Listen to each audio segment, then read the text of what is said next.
As a disclaimer, some of our episodes discuss topics that may not be fit for a younger audience. Some episodes also contain some swearing.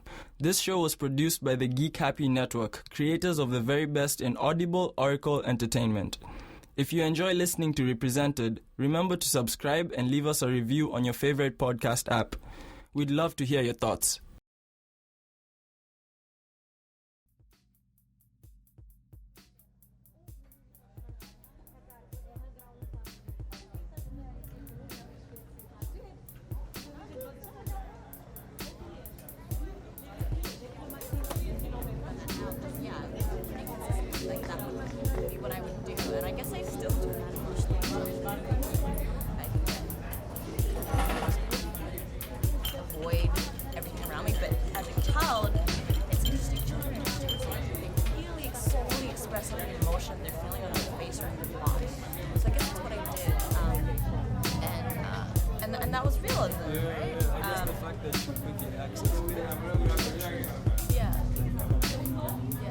And so I was the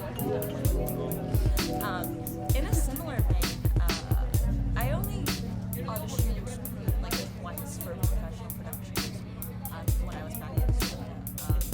And I remember one time I went to an open casting call for Save My Girl for Disney, which one of my classmates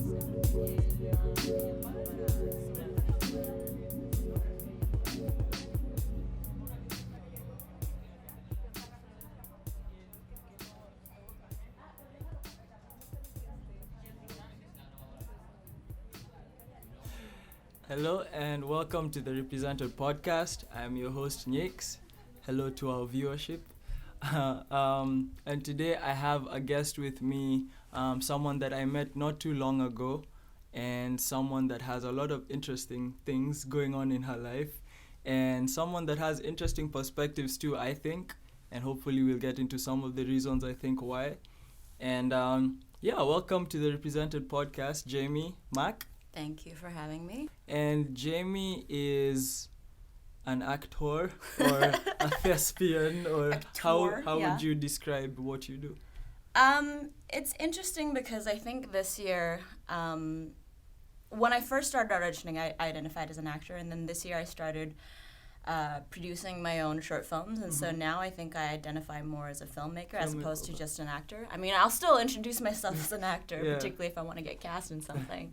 But I think making my own films has taught me more about acting than, not to say that acting classes aren't valuable, because they are super valuable, but I think having a holistic understanding of the craft better enables me to make smart choices as an actor, and I think any actor would benefit from learning behind the camera stuff. Yeah. And shout out to Philip Planta, who you know as well, who was on a previous episode on here, who spoke all about film and his own like creative journey, which was really interesting. And we spoke about Phil as well, like when we just first met. Yeah, I mean, I wouldn't have.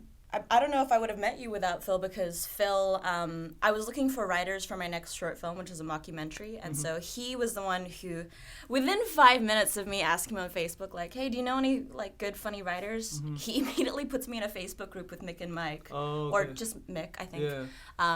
Those are producers on the Geek Happy Network. Shout out to them. And I don't know, they've been great to work with, so we're currently workshopping the script. We've had, hot pot and Japanese barbecue. I like to have food when I'm having meetings. And then through Mick met you. So Phil really is like the granddaddy, granddaddy producer of Vancouver. He seems to be like the sensei of film in Vancouver. Yeah, that's awesome. So like, how did you get into film yourself? Was it something you did from early on, or? So it's funny. Somebody asked me how I got into acting at my agency Christmas party, and I realized I gave a different answer than any other time that I've been asked. So I think the actual answer is when I was little, I asked my mom for singing lessons because I loved singing. I remember telling myself, there was this girl called Nikki Webster. I'm from Australia. So if I switch my Australian accent, you'll hear the difference. But basically, when I was, I don't know, like 9 or something, she became a famous singer because she sang in the Australian, like, Australia was hosting the Olympics, and she was 12. So I said to myself, I'm going to be a famous singer by the time I'm 12. obviously that panned out. But I begged my mom for singing lessons, and instead she enrolled me in acting classes. Oh, wow. How did that happen? I don't know that I've ever asked her. My suspicion is that acting classes are a lot cheaper than singing lessons. Like, okay. just music lessons in general are really expensive, and I was okay. already studying piano at the time. Mm-hmm. And maybe she didn't want to distract from the piano. Okay. But yeah. So was like piano, when piano was kind of her thing, she like kind of introduced Oh, that to no, you? it was, so I have an older brother. He's Okay. older by 6 years, and he's a musician. But I think I saw my brother taking piano lessons, and I okay. was like, I want to do that. Yeah, or like yeah. I saw my brother doing karate lessons, and I was like, I want to do that. Okay. But then I think my mom enrolled me in dance lessons. I don't know. There's some like gender norms at play there. Yeah, so I guess I have my mom to thank for, or maybe I would have found my way to it, because I've always been very dramatic and emotionally sensitive, which Dramatic. the stereotype is true. Actors are very Yeah. like, What are examples of times before you were into actual acting that you acted up in reality?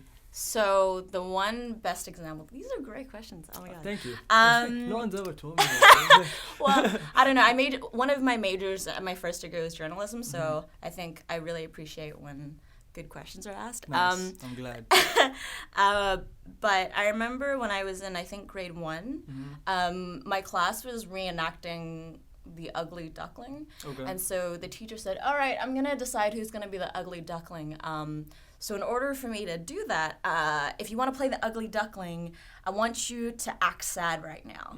And I just remember thinking, okay, what do I do when I'm sad?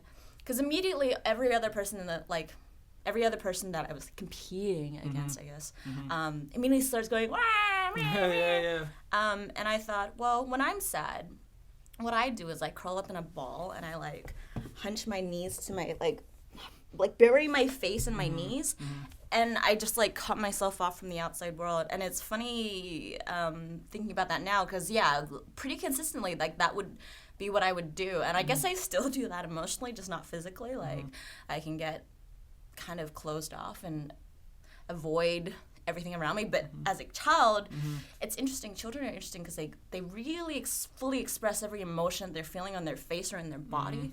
So I guess that's what I did, and that was realism, right? Yeah. I guess the fact that you quickly accessed like your truth, Yeah. like you know what I mean? Yeah. And so I was the ugly duckling. Oh.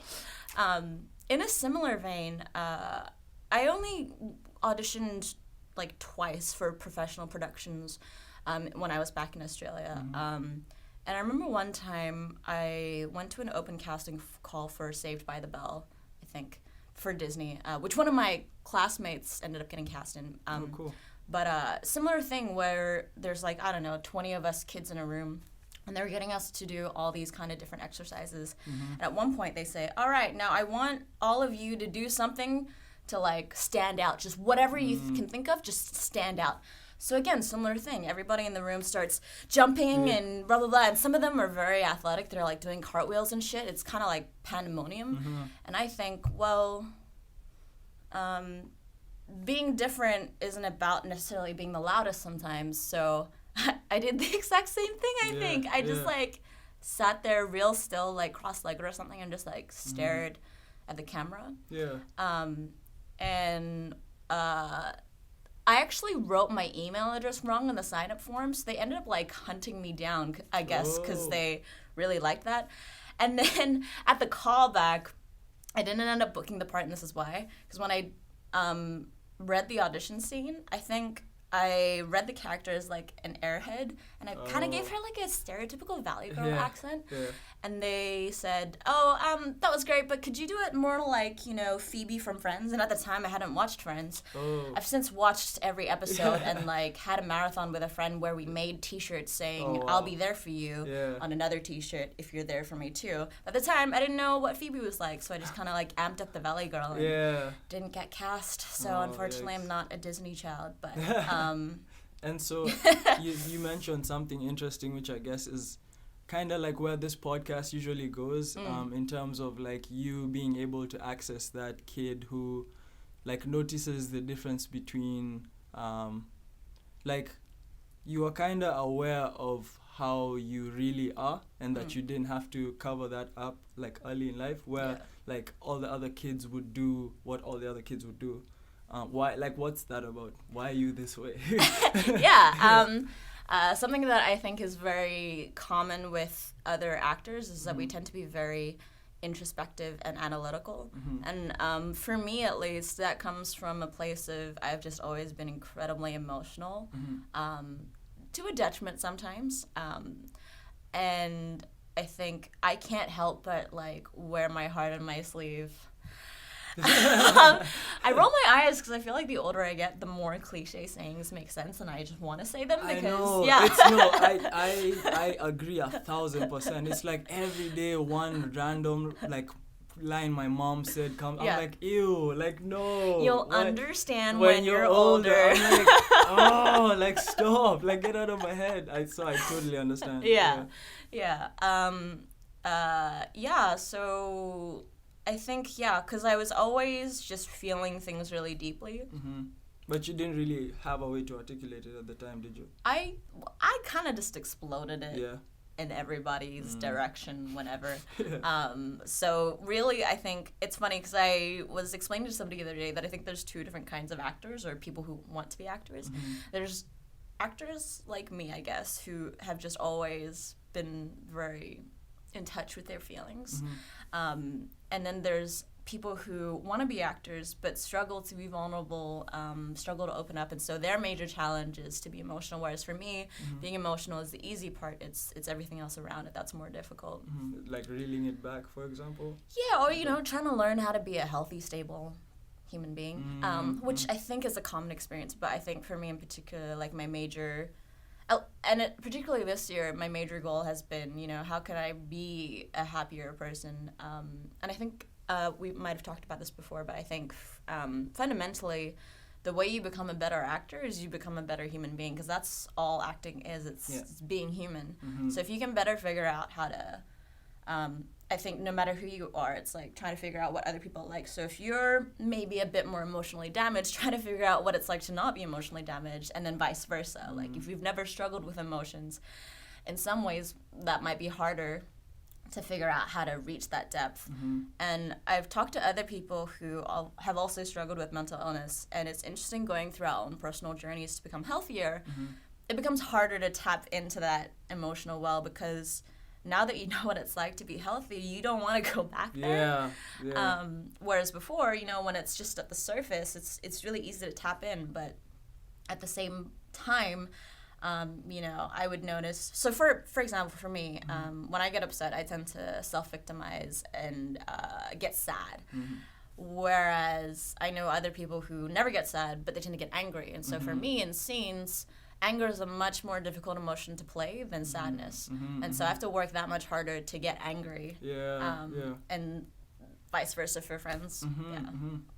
And like, I'm curious, as a kid with like going through those outbursts and stuff, what about your family around you? Like, do you have siblings and stuff? How did that play out at home?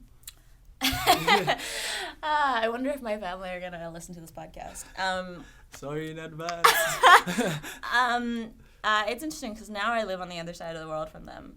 I think I followed in my mother's footsteps because she also kind of left home-ish. I mean, Brunei is very close to Malaysia, but she essentially left her home country of Malaysia to go to Brunei. And I think I just took that one step further and went from Australia all the way to Canada. Something about wanting to chase your own independence. My mom,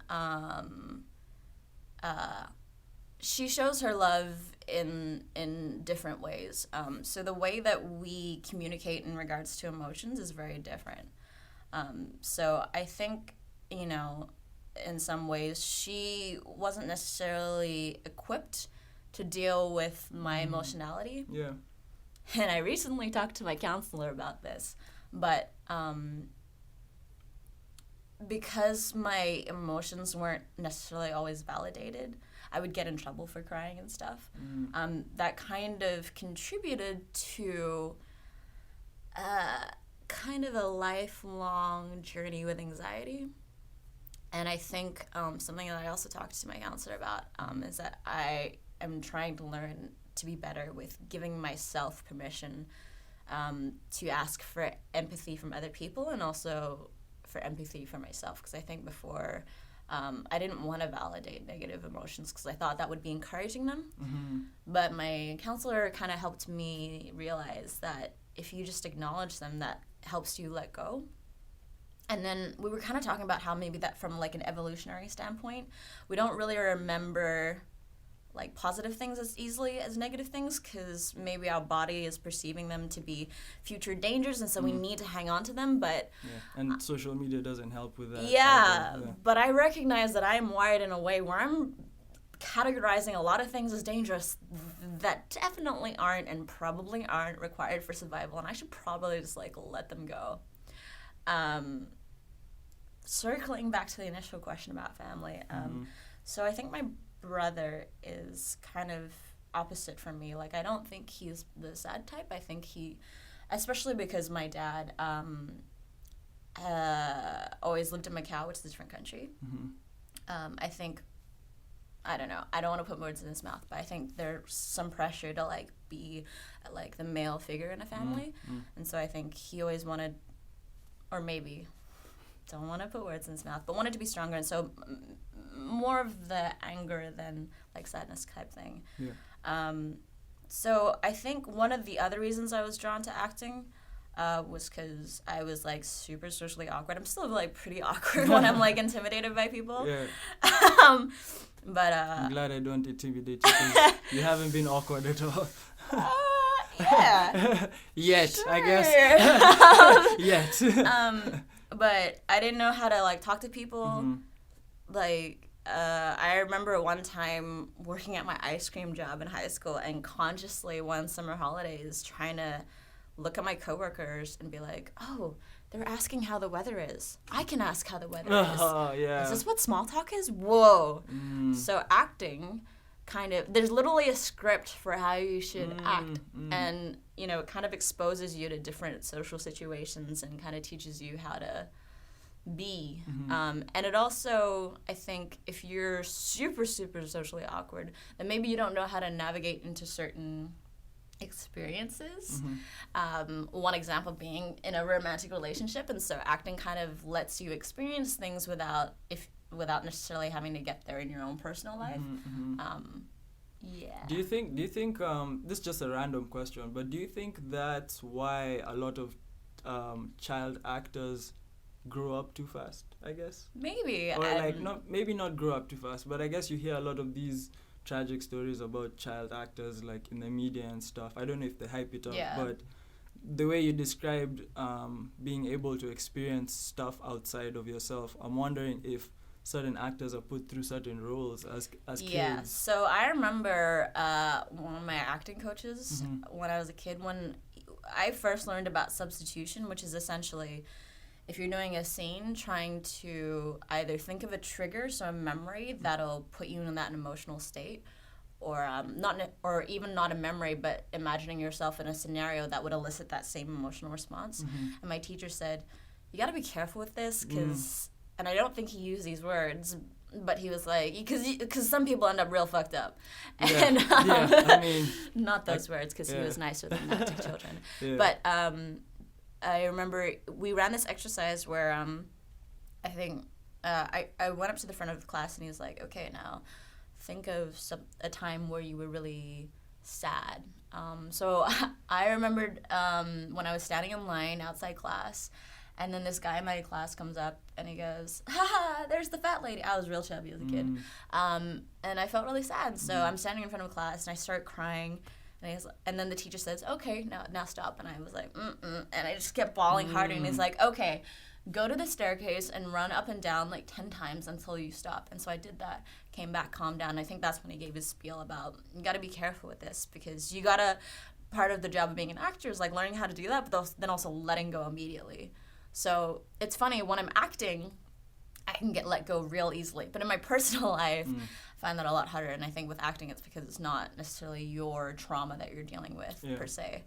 But like, for example, I know, have you seen 13 Reasons Why? I've watched one episode. Yeah. Very trigger warning heavy, that show.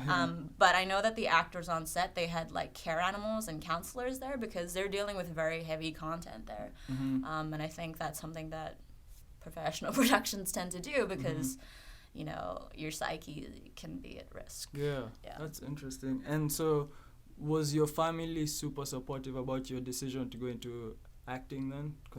So in that regard, I think my older brother paved the way. I think he always wanted to do creative stuff, but I think he was pressured to do more stable, traditional stuff. Yeah, because the man role and all that stuff. Yeah, and I think also because I had always been so explosive with my desire to be creative. Like, I've always sung, danced, acted. And I did start off doing something semi-responsible. I started off doing arts law, but the law was to supplement my arts degree, and that's kind of like a really expensive waste of time if I'm not planning on using a law degree. And I think the other part being, although my dad is more of the pragmatic, less creative type, my mom like grew up playing guitar and singing and stuff, so I think in some ways part of her support might come from, you know, an underlying desire. And so like, because I also look pretty similar to her. It's like probably the closest you could get to living through somebody else's. That's really cute. And parents do that anyway, so I'm pretty sure there's an element of that. Yeah. That's awesome. And so like, how about high school? Because I feel like with what you just described as a kid, because first of all, I relate to a lot of the stuff you said, because I grew up a chubby kid, and like I was telling you when we met, I was like, I didn't understand exactly why it was such a problem. Even now, because looking back, I'm like, I wasn't that big. Yeah. But like, that stuff definitely makes you, like, you form the way you're gonna deal with the rest of the world from those experiences, you know? So, like, of course, now I work out, and I work out hard, and there's obviously days when it's like, fuck all of you, whoever said a single thing about, but it's like, you know, most days, these days, it's like mind, body, soul, it's like, but then there's those days when it's like, this is for all you fucks who, like, you know, so, and just a lot of the anxiety stuff, which I've also had to deal with and go to, like, therapy for, and deal with my own stuff, and moving abroad didn't really help. Kind of accelerated all those experiences, and like juggling school, work, all this weird shit and stuff. But, and so like with that being your childhood, how about high school? Because high school is like, it's high school. So how did your high school period go? Very similar. And you were in where were you? So in Australia. So Australia, I moved to Canada 5 years ago. Yes. Yeah, for my second college tertiary experience. So high school was similar. So I went to 2 different high schools. The first was like my local high school. It was a good high school. And then the second one was a selective high school called Mac Robinson's Girls High School, which is one of a few selective schools in the States. So basically like a school you got to take a test to get into. So the kind of school where you mention to somebody you go there and they're like, oh, nerd school, gotcha. And I think that it's interesting because a lot of the girls I went to high school with experienced the same thing, where maybe they came from a school where they were the top of their class, and then all of a sudden they go to this school where they're like bottom or middle, and all of a sudden they don't know, like, their identity has just been switched around. And there's a lot more pressure to succeed. And I don't know. I mean, it was a good school. Like, I love being nerdy. But in terms of body image stuff, so when I was in grade 7, like the first year in high school in Australia, I had lost all my baby fat because I just got addicted to skipping jump rope. My thing was running, because high school is when you lose weight, right? Puberty helps, I guess. So. Metabolism, but then when I was 14, I was still obsessed with, like, I think by that time I had a normal weight, but I still saw myself as being overweight, and so I started dieting pretty hard. And I had an eating disorder at 14, and so for context, I was like 50 kilos to start off with, and then in 10 weeks I lost 10 kilos. Wow. Like, started having heart palpitations, could not maintain like a warm body temperature. Yeah. Like, I would sit out in the sun on like a 40-degree day because still felt cold. Wow. My hair started falling out. And I think, and with that, I didn't admit to myself that I had an eating disorder until like years after I had like stopped the behaviors, but still kept up like the same negative mentality. Yeah. So I think that was a formative factor in like continuing to have like a very negative mindset throughout my teenage years. And like also when you have an eating disorder, like one of the symptoms is the person will become a social recluse because they don't want people judging them eating. And so I just like cut myself off from my friend group. I was going to ask what was the friendship situation around you at the time. Yeah, and I was going to youth group at the time, and I mean, I still don't identify as religious, but that was like one of the factors in me cutting myself off from there because like I just stopped completely going. I realized I didn't believe in a deity. Stopped going. That would have been the start of me arguing with my mom because you know your parent doesn't want you to die, so and you're just like, why do you want me to get fat? Yeah, so that was a thing, and it's interesting because I ended up taking a few years off acting after high school. I mean, at university, I was in the drama society and I acted a couple things, but I didn't really do much like film and TV stuff. And I remember when I came to Canada, and I originally came to Canada to do, I got the Women in Game Scholarship to do a Diploma of Game Design at Vancouver Film School. So I did that for a year, and I remember during that time they had the open casting call for like the new Star Wars reboot. Oh, okay, yeah. And I remember considering auditioning, but then I remember getting really caught up in thinking about whether or not I was pretty enough or fit enough. And it's really funny thinking back now because it's weird because since then, you know, at the start of this year, I was cast as one of the lead actors in like a non-union sitcom pilot. And like the breakdown says, you know, cute, sexy, all that stuff. And so like, I guess I worry about that stuff less now, even as horrible as it sounds, because I've received external validation to the extent where like I worry about, I mean, I still worry about it sometimes, but I worry about it less.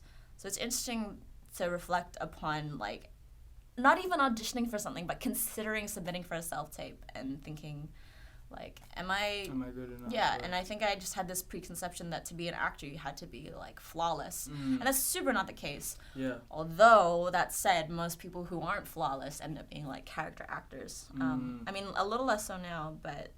What do you mean by character actor? People who don't play like necessarily the lead or are playing like a specifically weird character, but they're not necessarily held up to be, you know. I guess because of their like traditional or non-traditional looks, because of their, I guess because they're considered not traditionally beautiful. Is that right? Yeah. Okay. And then so like were you juggling acting during high school as well? High school I was just taking lessons. So basically, from about the ages of 9 to 14, I was taking a weekly acting class at an Australian place called Screen Actors Australia or Screen Actors Studio. I think they've changed their name by now. Yeah. But it's basically rooted in like method acting technique. And so I would go there like every Saturday for 5 years. Oh, okay. And so that's like the fundamental of my training. And they're very rooted in like text analysis. And we would do, I think it was an hour of improv and then an hour of scene work. And then you would watch yourself back. So that's like the foundation of my technique. Cool. And then, so now moving to Canada. Yeah.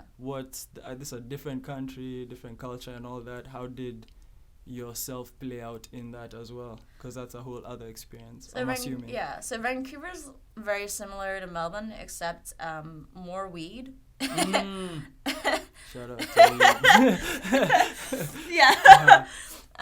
Very culturally similar, and I think I was explaining to somebody the other day, but I think I was explaining to Michael last night actually, because we both saw Soul Samurai together last night. Great show, by the way. And we both kind of went to university initially in a different state and then moved to Vancouver after that. So we were already moving here from a place that wasn't our home, so we weren't leaving anything behind. Okay. So because we weren't leaving anything behind, it was a very easy move to make. Whereas if I were to move now, it'd be like tearing my roots out. It'd be really painful. Yeah. But yeah, moving here was easy, and at the time, I had just gotten this scholarship, and the reason I had gone to game design school was because at my original university, I took like a game design elective. And my teacher at the time, Jeffrey Brand, shout out to Jeff, I had pitched a game concept called The Only Girl in the World, set in a world where women are extinct, and you have to figure out, set in a parallel universe where women are extinct, and you have to figure out what happened in order to prevent it from happening in your own timeline. Okay. And my teacher told me, Jaymee, I don't know if I should tell you this, but I think you have the potential to change the games industry. And I was so freaking inspired. So that was when I applied for the scholarship. So my first year here, it's like, I guess I wasn't really focused about missing stuff. I just like wanted to make waves. I was incredibly ambitious, feminist in all of my school assignments, to the point where I think it might have peeved off some of my classmates. That's really interesting. So like, sorry to interrupt, but like, do you still consider yourself a very like super feminist? Yeah, right now? I mean, I like, you know, if you go by the definition of feminism as wanting equality for like gender equality, then yes. But you've kind of moved from that person, I'm assuming, that you're describing. Yeah, I mean, one thing that I think that person was I think they were a little more inclined to jump on bandwagons without doing full research, and I'm not really into that. The reason I'm like kind of asking is because I've also been going down this lane of kind of exploring the other side of social justice, and like I've been watching a lot of alternative perspectives to like the public discourse, and that's stuff that's considered, I guess, right wing. But it's kind of like I'm in a place where I'm starting to see, like, I don't know, the media I think is extremely on one side right now. That's why a lot of stuff looks a certain type of way, and which is why I'm asking. So when you're kind of breaking down the way you approached it before, I kind of want to see where your head was at, like why you saw it was, you know what I mean? Because I feel like I also had elements of that when I first came.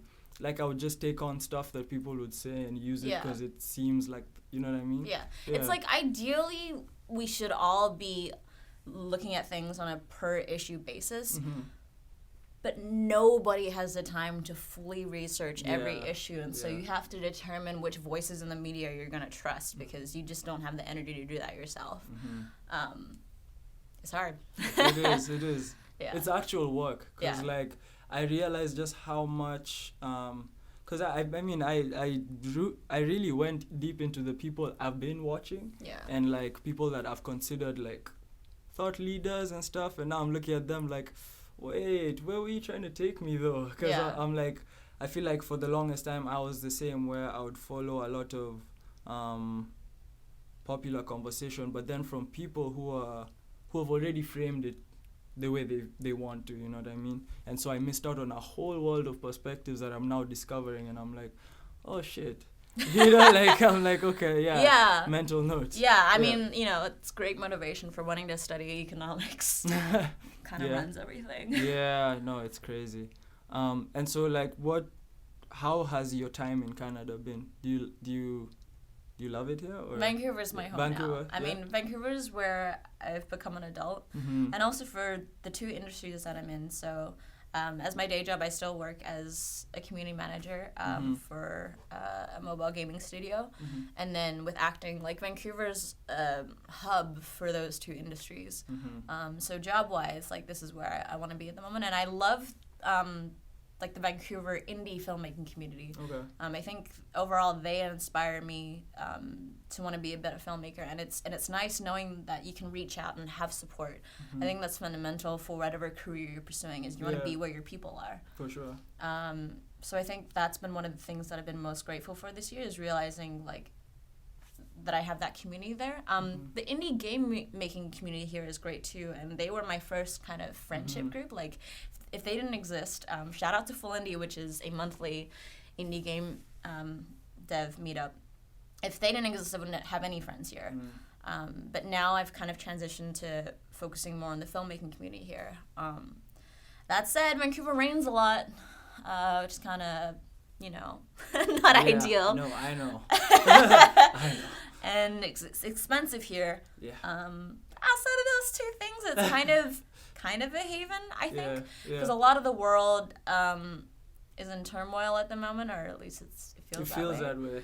And Canada is like, Yeah. yeah, Canada just is always on the sidelines, like, okay, we're just gonna be over here. yeah, like we just legalized weed, and I mean that's got its own issues too. Right? Yeah, it's always so complicated. Yeah, I mean it feels safe, and I know that there are like fringe and extremist groups here, but for the time being, it feels okay.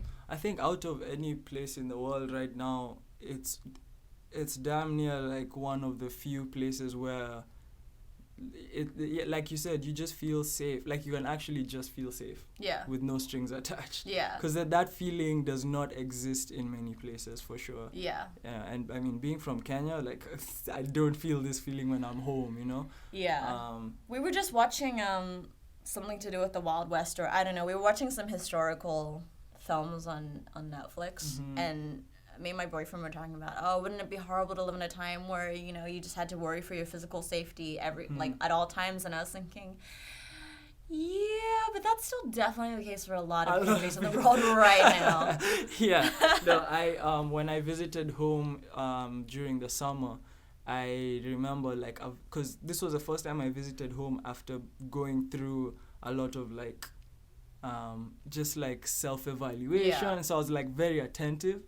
And one of the things I really noticed was when I'm home, I'm so in touch with just mortality and being human, and because it's like you see sick people very often. You see like very poor people, like you just see it all. You know what I'm saying? Yeah. And then it's like on one street there's so much happening. There's like animals, there's people, there's children, there's cars, buses, and it's like. There's so much happening that like, yeah, sure, you have your political views and stuff, but watch out, there's like so much shit happening around you that you know what I'm saying, you're more worried about like, okay, like let me just make it to where I'm going, and like you have a different mentality. Yeah. So it's like, so I have to so what kind of different mentality is it? So like, okay, for example, walking in the streets at 3 a.m. in the city doesn't make sense. Yeah. That just doesn't make sense. Yeah. It doesn't compute. Yeah.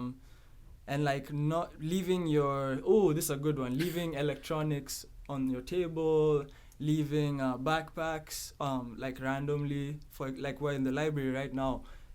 You flip this country and make this country Kenya, like so much stuff would have to be secured, Yeah. So like you're constantly checking stuff. Your windows have to be rolled in different parts of the city type thing. Whereas here it's like you could wear your headphones from Surrey to Delta and it'll be the same experience. Yeah. You know what I mean? Like you can just zone out. But there's that, like, I almost got carjacked my last night, like my last night home. So it was like oh shit, yeah, it's real. Yeah. It's like, so, and it's not like it wasn't like a sad thing. It was just more so like that's just the reality, you know what I mean? It's a different, you're just using different muscles. Yeah. You know what I mean? So like when I'm here, I'm using a whole other set of things that I don't necessarily use when I'm back home. Yeah. Over here, it's much more cerebral and much more reading people and a lot more managing emotions and stuff. Different, like rung on the hierarchy. Yeah, kind of a thing. Yeah. Yeah. So and then it's like different parts of the hierarchy are more intense than on different sides. Yeah. Yeah. So. Yeah. And sorry, related question. Mm-hmm. I mean, so it's interesting. So I've never had to live in that kind of situation. Mm-hmm. And there have been times where I've felt negative and people will use as a response, think of people who, in Africa or something. Like, yeah. I mean, does it give you a greater appreciation for life or make you more positive? Or That's a good question. I think so. I think it does, for sure. But you know what I think we should correct about that statement is that, like, people in Africa are not like, woe is me, like, the road is too small for all the cars, so I have to walk on the dusty side. It's like, we don't care. Like, people here care about, like, that's what I'm saying. Like, here it's so cerebral, where you care about your looks and how you think about, and how people think of you and your identity. It's a lot more like,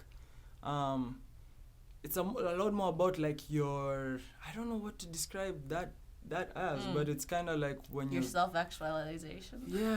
And like, and which can be a good thing too, because before I don't know if it's mixed in with my maturing here, but I feel like when I'm here, I think a lot more about, I guess, that individuality. You know what I mean? I'm more of an individual and I'm here, and I get to, like, pick myself apart and learn myself in peace too. You know, that kind of helps, like being able to take random walks late at night.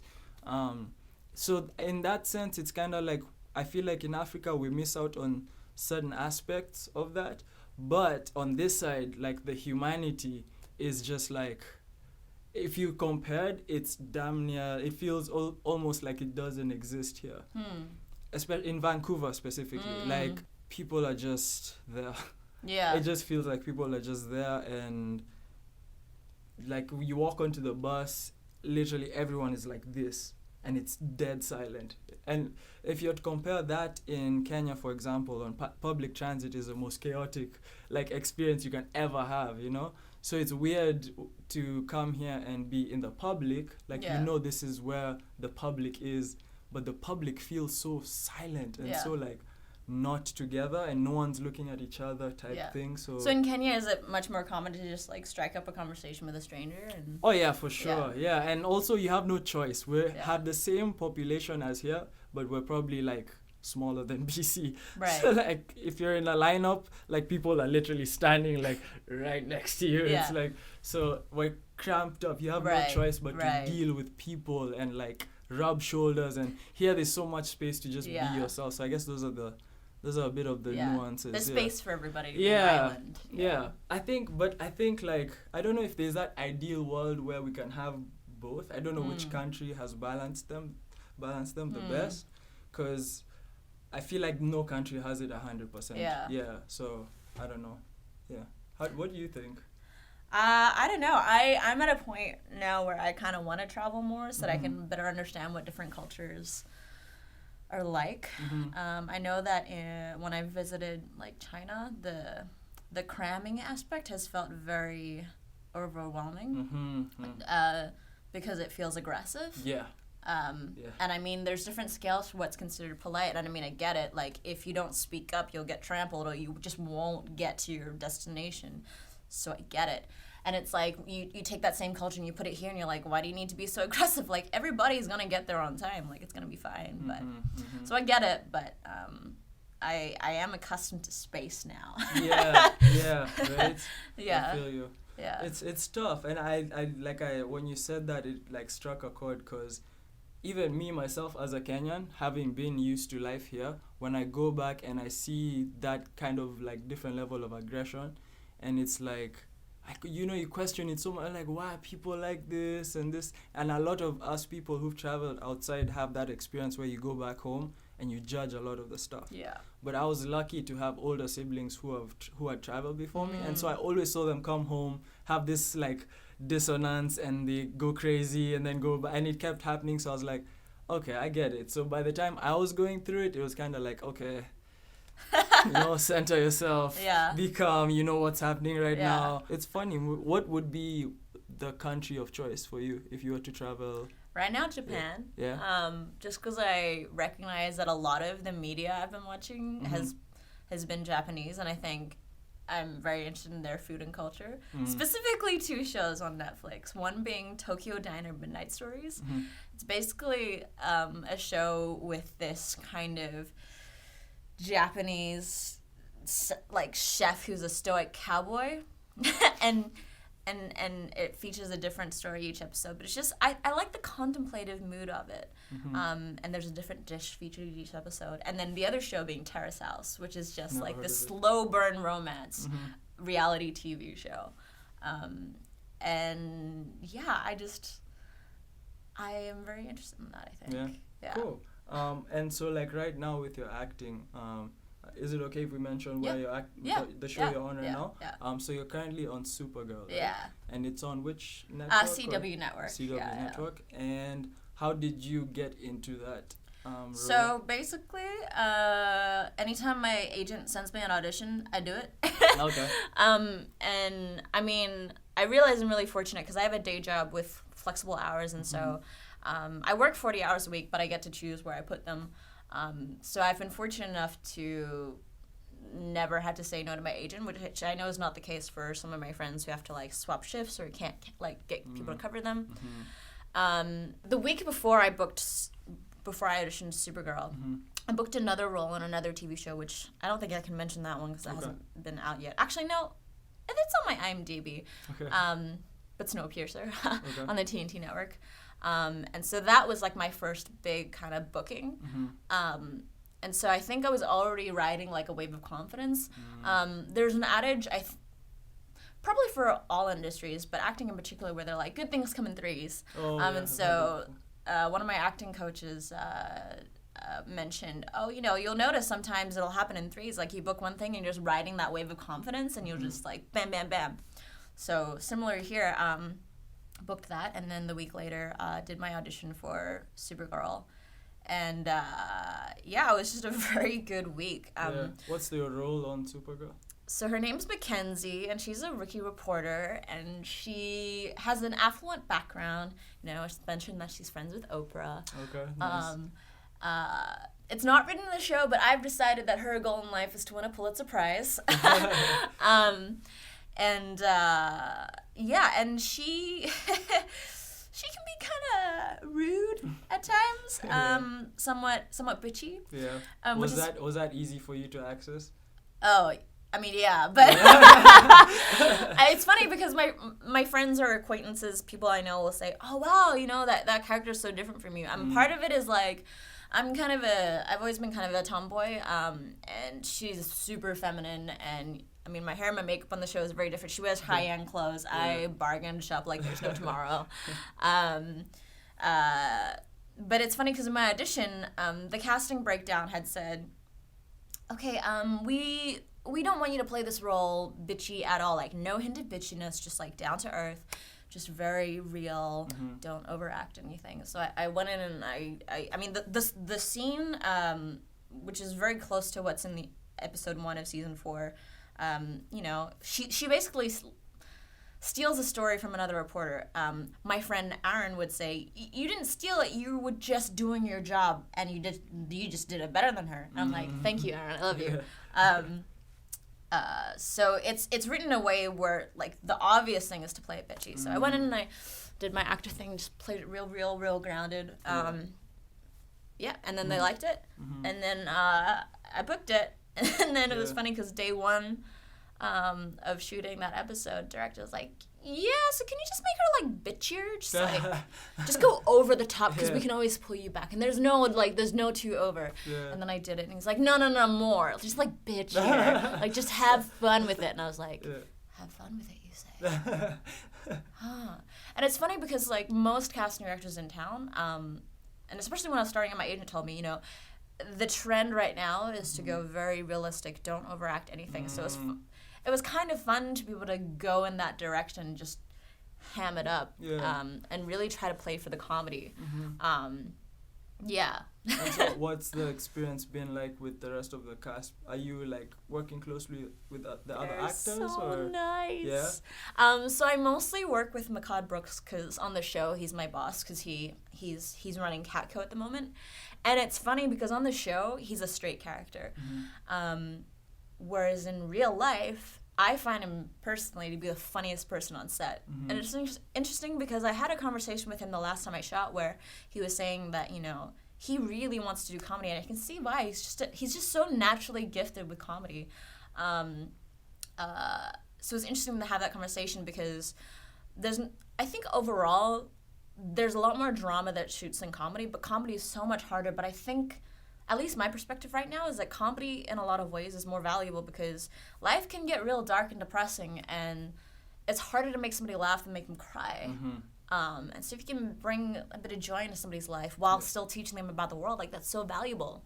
And like the rest of the cast and the crew are super nice, and it's I think I've been on set like 4 or 5 times now. Yes. And I mean, I only go like every couple weeks or every month or something, but it's been enough times now that, people are starting to learn my name, I'm starting to learn their names, and so it's starting to feel like a family, and it's starting to feel like my second job, which is nice. Yeah.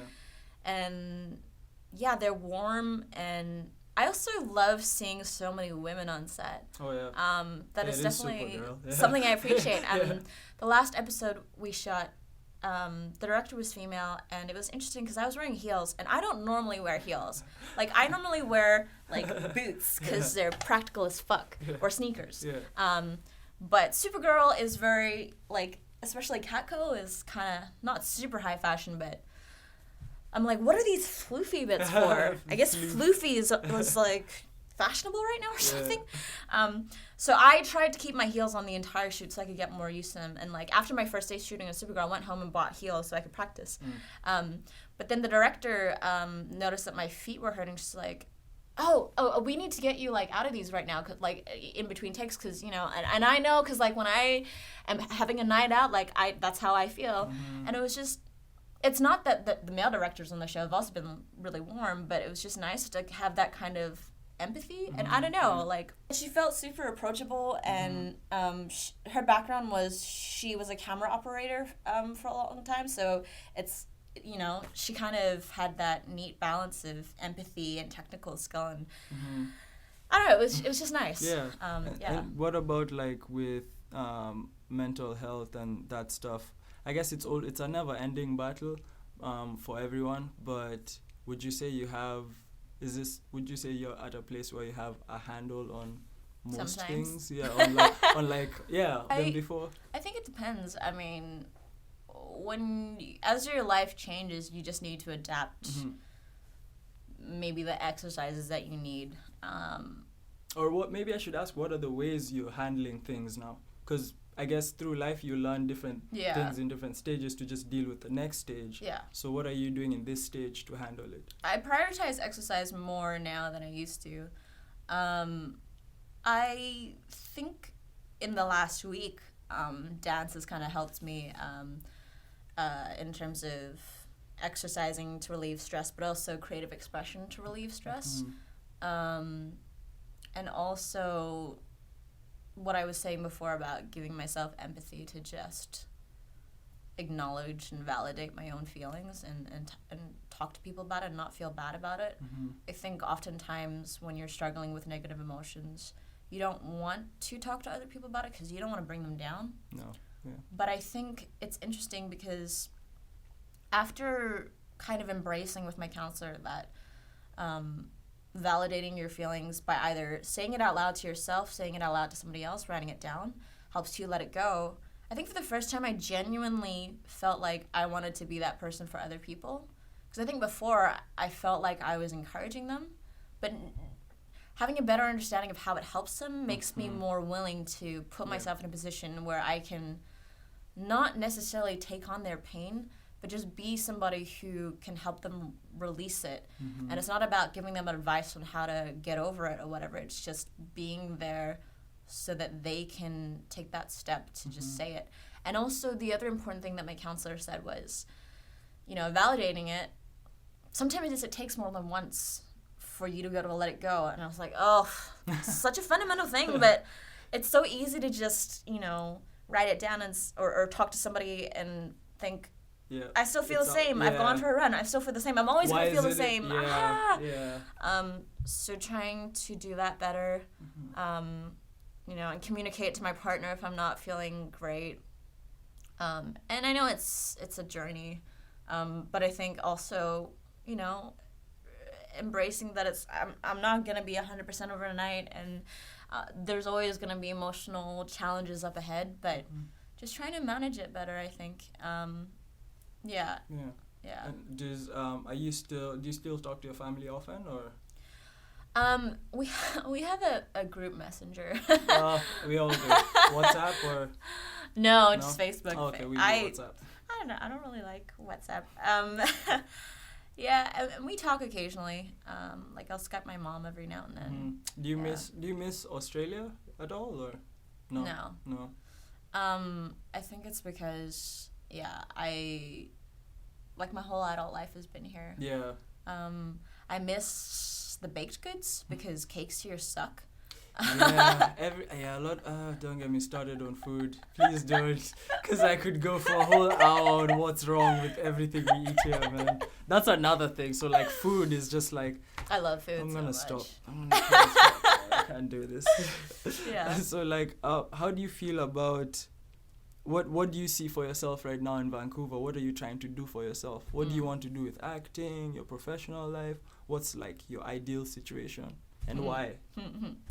So in the short term, producing that short film with Mick and Mike, and finishing this season of Supergirl, and I don't know, I'll be back for next year. I don't know, that'd be cool. Yeah. In the long run, I would love to be the lead actor on a long-running sitcom that I'm also the showrunner of. Okay. Similar to like Daniel Levy on Schitt's Creek. Okay. I really enjoy being in front of the camera, and I'm realizing that I like producing. And so I think just continuing to create my own content and building up my skill set, and learning to be a better person, learning more about the world, so that I can have the experience and network and skills to then build other people up when the time comes. I mean, not that you can't do it along the way, but just keeping that as for sure. a continual motivation. Yeah, I think it's always important to reach back, however, in whatever you're doing, for sure. Yeah. Thank you for making time for us to have this conversation. I think, like I said, I relate to a lot of the things like you spoke of about like your childhood and stuff, and obviously we spoke before, and I just find it interesting to always speak to new people and learn just how much we have in common. And it's so weird because it's like it's just the second time seeing you, but it's like all this stuff we've talked about is like everyone pretty much. This is like a free counseling session, I'll be honest. Hey, for me too. This is usually, I guess I'm cheating the system because I get to do this often, so like, haven't paid for a while. But yeah, no, I think it's so important just to talk. To end this podcast, direct us to any like website you have or any content you'd like us to see out there on social media or YouTube or anything. I think just like probably my Instagram. Yeah. Cool. I haven't really set up a website yet because my other short film. Oh, actually, my Instagram is at Jaymee Mac, and then on Facebook and Instagram, at It's Not Me, It's Not You Film, which is a short film about a couple who are trying to figure out what to do when they realize that one of them is asexual. And speaking of using negative experiences, it's like I dated somebody who was asexual for not that the whole experience was negative because he was asexual. I dated him for over a year, somewhere like that, and I was struggling to like get over a lot of things in that relationship, so then I just made a film about it. Wow, okay. Interesting. Nice. Okay. Yeah. So is that how that's I'm not going to ask if it's vulnerable. That's obviously a vulnerable experience, super raw. Yeah. But it's funny, I just got survey response back from one of my friends.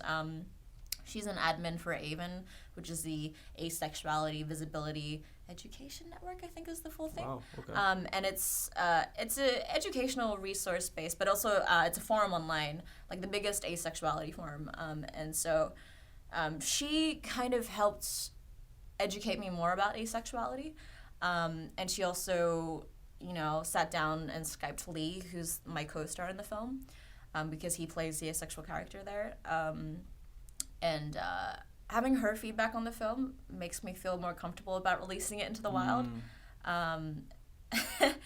And there's not a lot of content about asexuality right now. I'm totally lost on what. Yeah, the most visible character is Todd Chavez in BoJack Horseman. But there's, yeah, I'm very excited to have that film out there because I'm excited to see what discussions arise from that. Mm-hmm. And I was telling my friend Justine, who's the admin for Avon, that I think my job once we release the film, as opposed to me talking about my own experiences, that'll just be a starting point. My job after that will just be to listen to people who also have lived experiences and people who are asexual, the people in their lives, and then help provide a platform for them to share their voice. And maybe just bridge a gap more to the mainstream world, to people who otherwise might not have been exposed. And my hope is that, the film will help explain a little bit more about what that experience is like, and also maybe be a cathartic experience for people who've been through similar things, because she said she watched the film on her break from work, and that was a mistake because she was like tearing up. Oh no. That's a good and a bad thing at the same time. Yeah. Nice. Yeah. That's awesome. Well, all the best once it's all out, and Thanks. yeah, and good luck with your future in film and all that good stuff. Yeah, I look forward to also following your journey. Thank you. Thank you for everyone who's tuned in on video, audio, however you're experiencing this conversation. We've had our lovely guest Jaymee Mack on the show, and look out for her on your local billboards and on IMDB and all that good stuff. Autographs if you see her in the supermarket. Oh my god. She's free to sign. I'll be by the bread section.